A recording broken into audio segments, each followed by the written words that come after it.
Hi, I'm Sarah, an ex-Amish girl who spent the first 18 years of my life living without a single light switch, phone, or even a hairdryer. And today, I'm going to reveal the shocking truth about electricity in Amish communities that will completely change everything you think you know about how we actually lived. You've probably driven past Amish farms and wondered how they survive without electricity, right? Well, here's the thing that's going to blow your mind. The Amish don't actually reject electricity because they think it's evil or dangerous. The real reason is so much more complex and fascinating than you could ever imagine. Let me take you back to my childhood home in Lancaster County. Picture this, a 2-story farmhouse with no power lines running to it, oil lamps flickering in every room, and my mother cooking on a wood-burning stove.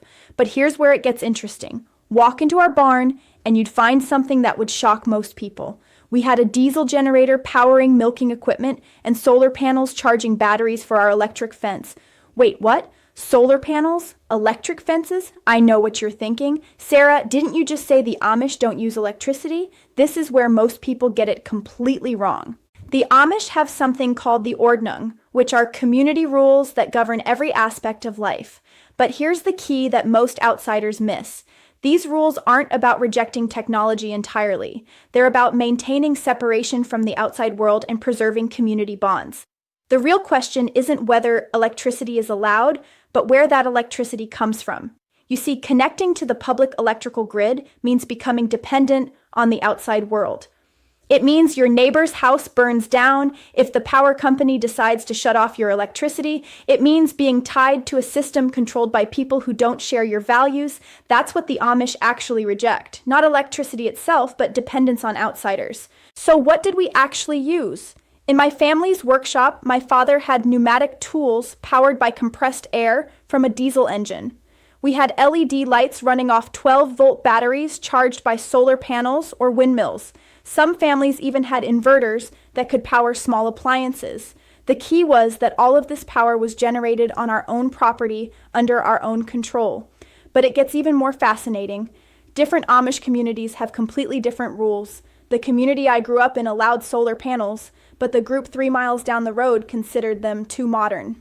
Some communities allow gas-powered refrigerators, others don't. There's even a group in Ohio that allows limited use of grid electricity for businesses, but not in homes. I remember being 8 years old and visiting my cousin's family in Indiana. They had something I'd never seen before, a gas-powered washing machine. My mother was amazed because our community still required hand-washing all clothes. But their community had decided that gas power was acceptable because it wasn't connected to the outside electrical grid. Here's something that will really surprise you. Many Amish businesses actually do use electricity from the grid. My uncle owned a furniture workshop that employed both Amish and non-Amish workers. He was allowed to use grid electricity for his business because it was considered necessary for competing in the outside world and providing jobs for the community. But the moment he walked into his house next door, everything was oil lamps and wood stoves. The most mind-blowing example I ever saw was an Amish taxi service. Yes, you heard that right. Some Amish communities allow members to own and operate vehicles for business purposes, even though they can't personally drive cars for family use. This taxi driver had a van equipped with GPS, air conditioning, and even a cell phone for booking rides, but his house had no electricity whatsoever. Now, you might be wondering about emergencies. What happens when an Amish person needs to call 911? Well, most communities have what's called a community phone.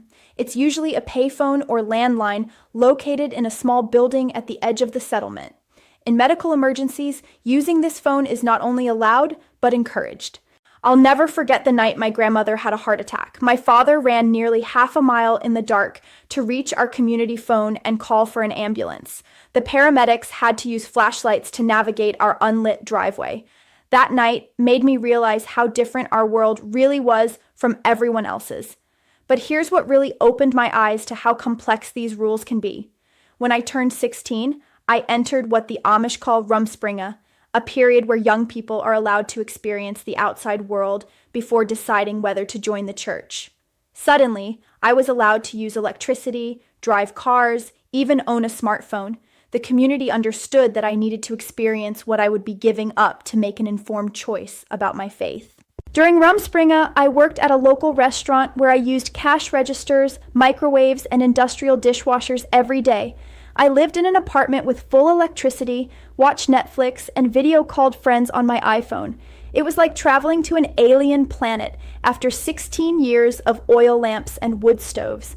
The hardest part wasn't learning to use the technology, it was the constant noise. Electric refrigerators humming, air conditioners running, televisions blaring in every room.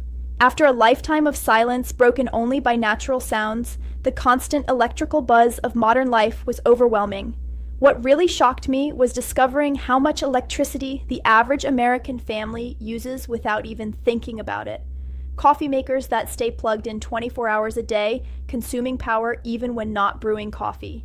Television sets that never truly turn off, just go into standby mode. Dozens of devices charging overnight, drawing power continuously. This made me understand something profound about Amish philosophy. It's not just about avoiding dependence on outsiders, it's about being intentional with every choice. Every time an Amish person lights an oil lamp, they're making a deliberate decision to use that light. There's no mindless flipping of switches or leaving lights on in empty rooms. But the most surprising thing I learned during my time in the outside world was how many modern conveniences could actually be replicated with Amish-approved alternatives. Solar calculators instead of battery-powered ones, hand crank radios instead of electric ones, gas refrigerators instead of electric ones. The Amish had found ingenious ways to get the benefits of modern technology without violating their principles about electrical dependence. After 2 years of Rumspringa, I faced the biggest decision of my life. Return to the Amish community and give up electricity forever, or leave my family and culture behind to live in the modern world. I chose to leave, but not because of electricity itself. I left because I wanted the freedom to make my own choices about how to live, including when and how to use technology. Now, living in the modern world for several years, I've gained a deep appreciation for both ways of life. Yes, electricity makes life incredibly convenient. I can work on my laptop at 2 a.m., keep food fresh for weeks in my refrigerator, and video chat with friends across the country. But I also see how dependent we've become on systems we don't control and don't understand. Sometimes I miss the quiet evenings by lamplight, the satisfaction of completing tasks with my hands instead of machines, and the strong community bonds that formed when people had to rely on each other instead of electrical devices. There was something beautiful about a lifestyle that forced you to slow down when the sun went down and wake up when it rose. The truth about Amish and electricity is far more nuanced than most people realize. It's not about rejecting progress or living in the past. It's about making intentional choices about which technologies serve your values and which ones might undermine the life you want to build.